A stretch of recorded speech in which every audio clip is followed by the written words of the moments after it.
পড়াই, আমার কাছেও যায়, বলে হুজুর একটা তাবিজ দেন। আমি বলি ভাই আমি তো পারি না, প্রথম কথা। দ্বিতীয় কথা হলো সমস্যা কি? এই সমস্যা আপনি কোরআনে কারিমের এই আয়াত পড়লেন, এই সূরাটা পড়লেন, হুজুর এটা জানেন কোন সূরা? খুব টেনশনে পড়ে যায়, বোঝার নেই। যখন দেখে আমি তাকে বোঝাচ্ছি সে বুঝে না, তখন ও হুজুর বুঝছেন, আমার বউ বুঝবে, অসুবিধা নেই, বউ মানে এটা হলো শেষ পর্যায়ে ফাঁকি দেওয়ার শেষ। স্ত্রীকে বুঝায় দেন, নিজে পড়বেন, কোরআন পড়তে পারেন। কোরআন তাহলে কেন দিয়েছেন? এই জন্য কবি বলেন বাঁকোं में सजाया रखता है आंखों में लगाया।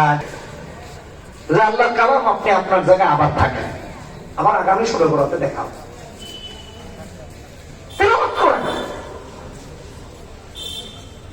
আমার ভাইয়েরা, আমার বন্ধুরা, কোরআনে কারীম আমার আল্লাহ কেন দিয়েছেন? কোরআনে হাকিম করে দেখুন, আল্লাহ রাব্বুল আলামিন কোরআনে কারীমে সূরা বাকারা 185 নম্বর আয়াতে বলেন শাহরু রমাদান আল্লাযী উনজিলা ফীহিল কুরআন হুদাল লিন-নাসি ওয়া বায়্যিনাতিন মিনাল হুদা ওয়াল ফুরকান। কোরআন নাযিল করেছেন আমার আল্লাহ तमाम পৃথিবীর সমস্ত মানুষ যেন মুক্তি পেয়ে যায়, হেদায়েত পেয়ে যায়। আমার আল্লাহ মুক্তির পাথেও বানিয়ে দিয়েছেন কোরআন। ঠিক কিনা বেরিয়ে বলেন?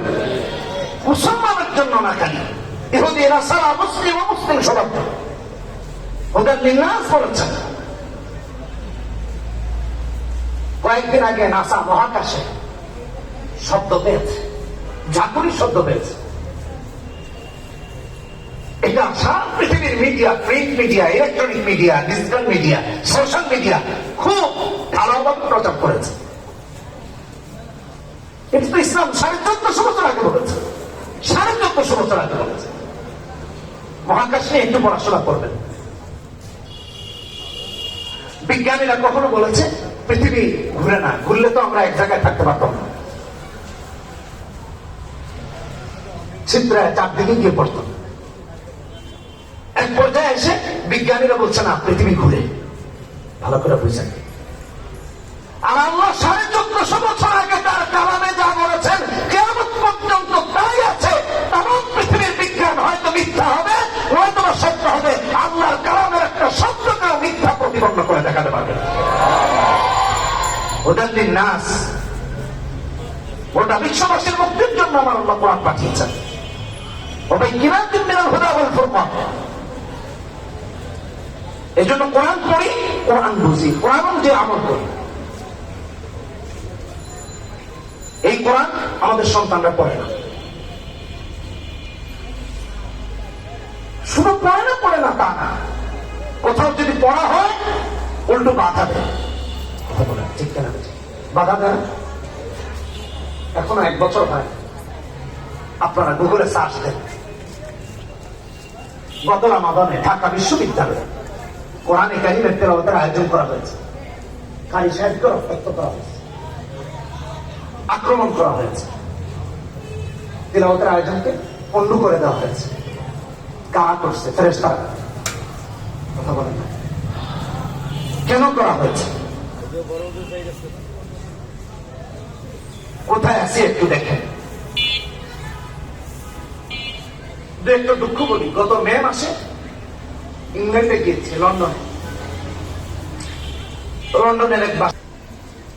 কয়েকদিন আগে ওই যে আমাদের গাড়ি, এটা না, ওই যে আরেকটা গাড়ি আছে, ওটা ওখানে একটা ফগ লাইট লাগাতে গিয়েছিলাম। এই যে মহাখালী আপনাদের ওখানে আছে, রাস্তার ওই পারে, কথা বলেন না কেন, ওই যে মোড় পার হয়ে ওখানে তো ডেকোরেশনের দোকান।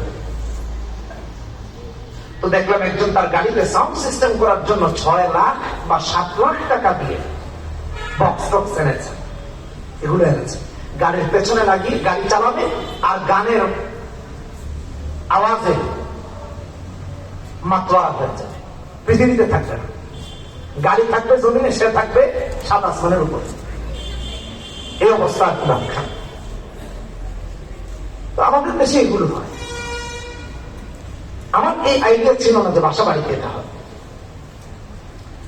আমার ওই ভাই প্র্যাকটিসিং মুসলিম, ভালো করে শুনেন, উনি একসময় মিউজিশিয়ান ছিলেন, মিউজিক করতেন, গান গাইতেন লন্ডনের মতো জায়গায়। আল্লাহ তাকে হেদায়েত দিয়েছেন, দুইটা ছেলে দুইটা মেয়ে আছে। এখন ইসলাম তো প্র্যাকটিস করেন, ছেলে মেয়েদেরকে দিন শেখান, কোরআন মুখস্থ করান। সুবহানাল্লাহ বলেন।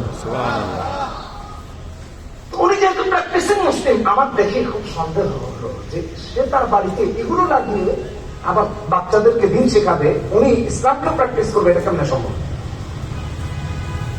তো আমি খুব ভাবতেছি তাকে জিজ্ঞেস করবো। তো এক পর্যায়ে খুব শ্রদ্ধার সাথে বিনয়ের সাথে জিজ্ঞেস করলাম, ভাই এগুলো কেন লাগিয়েছেন? সে বলতেছে, হুজুর আমার ছেলে মেয়েরা কোরআন মুখস্থ করে, কোরআন মুখস্থ করে ইহুদি নাসারার দেশে, আর আমাদের ছেলে মেয়েরা ডান্স শিখে, অশ্লীলতা শিখে, টিকটকের ভিডিও বানায়, ফেসবুকের ভিডিও বানায়, যত অশ্লীলতা আছে সব শিখে বাচ্চাদের অবস্থা।